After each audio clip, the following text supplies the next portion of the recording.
నమస్తే, welcome to Durga talks unstoppable. నమస్తే ma'am. నమస్తే అండి. క్రైస్తవంలోకి మారిన వారు ఎస్సీ హక్కులు పొందలేరు. ఈ హెడింగ్ సుప్రీంకోర్టు ఇచ్చిన తీర్పు నిజంగానే, అంటే మనం మొన్న రీసెంట్ గా చూసాము.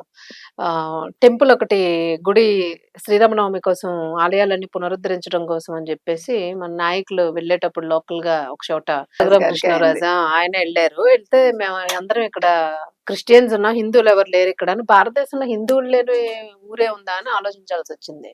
సో ఈ తీర్పు ఒకటి, దీన్ని బట్టి మీరు ఏం చెప్తారు? అసలు ఆ రోజు ఆయన అన్నారు మీ సర్టిఫికేట్స్ అవి తీసిరండి ఒకసారి అని చెప్పేసి. ఈ తీర్పుని మీరు ఎట్లా తీసుకుంటారు? అంటే ఎందుకు చెప్పాల్సి వచ్చిందంటే, ఇవాళ ఎస్సీ రిజర్వేషన్లు అనేవి నిజంగా పొందాల్సిన వాళ్ళు పొందలేకపోతున్నారు. ఇప్పుడు క్రీమీ లేయర్ కూడా ఉండకూడదని అందుకే చెప్పింది. ఇప్పుడు మీరు కొన్ని తరాలుగా, లేకపోతే నేను కొన్ని తరాలుగా, నేను ఎస్సీ అనుకుందాం, కొన్ని తరాలుగా మా ఇంట్లో అందరూ ఉన్నత స్థితికి వస్తారు.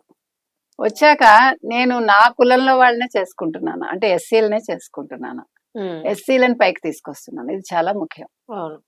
అది లేనప్పుడు క్రీమీ లేయర్ అనేది తీసేయాలన్నారు. ఎందుకంటే మీరే బాగుపడితే ఎట్లా, వేరే వాళ్ళు కూడా బాగుపడాలి. అవును.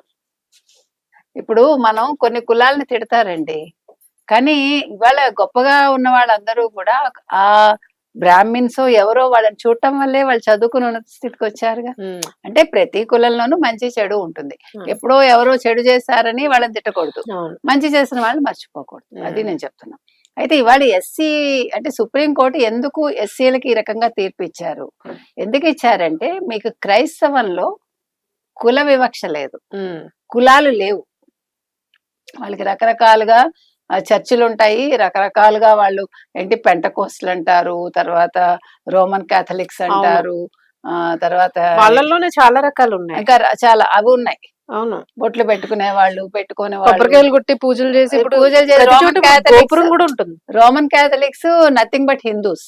Okay okay. వాళ్ళు ఓన్లీ ఏమంటారు, ప్రసాదం తినరు తప్ప వాళ్ళు పాటించేవన్నీ హిందూ ధర్మాలే.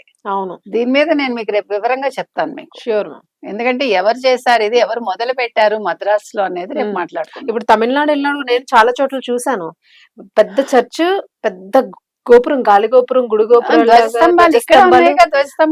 ధ్వజస్తంభం చుట్టూ అసలు విపరీతమైన పూజలు. అదేంటి మరి నాకు అర్థం. ఇప్పుడు ఎందుకండి మీరు పూజలు భజనలు అంటున్నారు, మీకు బతుకమ్మ ఆడుతున్నారు, మీకు దసరాకు ఆడతారు, ప్రతి ఒక్కటి చేస్తున్నారు కదా. షేప్ కూడా మనం గుడిలో ఎట్లా పెడతామో అదే. మేరీ లక్ష్మి అయిపోయిందమ్మా ఆవిడ, మేరీ లక్ష్మి అంతే.